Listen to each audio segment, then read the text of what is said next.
moteur électrique est constitué de deux parties.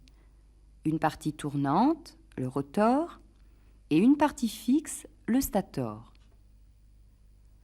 Dans le stator de ce moteur à courant continu, deux bobines, alimentées en électricité, créent par induction électromagnétique un champ magnétique avec ses deux pôles.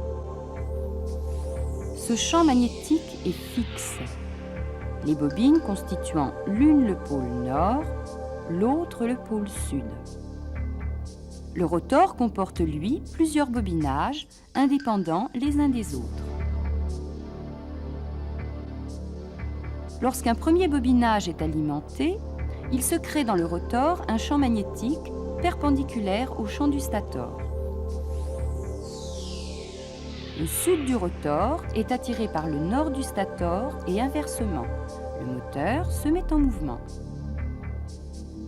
Un système de balais frottant sur un collecteur permet d'alimenter l'un après l'autre chaque bobinage.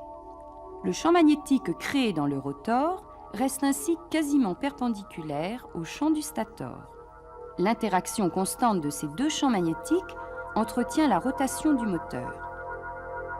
L'énergie électrique est convertie en énergie mécanique. Le stator de cet autre type de moteur, moteur à courant alternatif triphasé, comprend lui 3 bobines. Chaque bobine est alimentée par une des 3 phases du courant alternatif.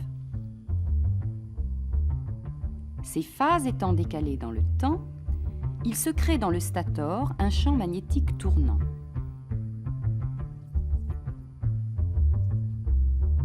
Le rotor, constitué d'une masse magnétique, fonctionne comme un simple aimant. Il est attiré successivement par les 3 pôles, il est donc entraîné en rotation. Par contre, le stator d'un moteur alimenté en courant monophasé, le 230 volts domestique par exemple, ne pourrait avec une seule bobine créer de champ tournant.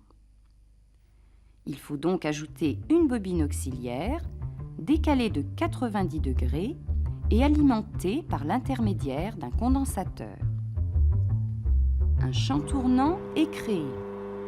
Le moteur tourne.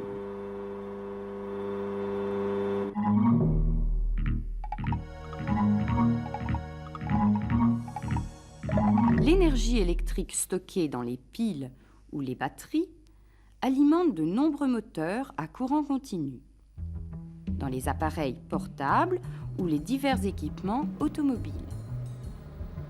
Dans l'industrie, les travaux publics, les moteurs à courant triphasé sont les plus utilisés.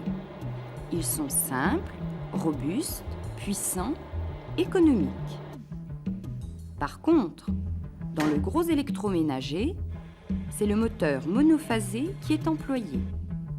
Mais il existe de nombreux autres types de moteurs, du plus petit au plus puissant.